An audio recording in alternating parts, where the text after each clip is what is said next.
मी पैसे कमवण्यासाठी व्हिडिओ बनवते आणि माझेच पैसे खर्च झाले. मी व्हिडिओ बनवायला सुरुवात केली असा विचार करून, की मला कंपन्यांचे प्रॉडक्ट्स मिळतील, मी त्यांची ॲड बनवेल, कोलॅब करेल. पण मला गेल्या वर्षी एक प्रॉडक्ट आले म्हणजे त्याच्यामध्ये होत्या शेवया आणि पापड.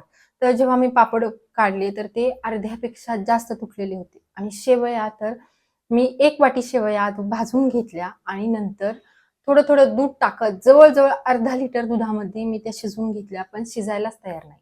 आता ते पार्सल जेव्हा आलं, मी तेव्हा ₹900 पे केले होते आणि व्हिडिओ टाकल्यानंतर मला त्याचे पैसे प्लस हे ₹900 मिळणार होते.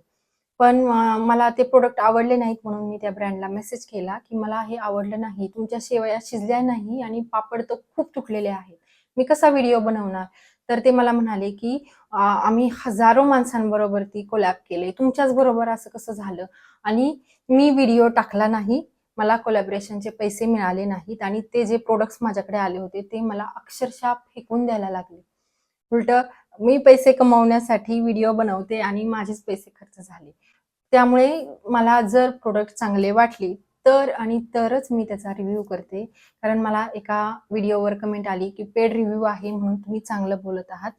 तर जर आलेला प्रॉडक्ट मला आवडला, तरच मी त्याचा रिव्ह्यू चांगला टाकते, नाहीतर नाही टाकत. Thanks for watching. Bye bye.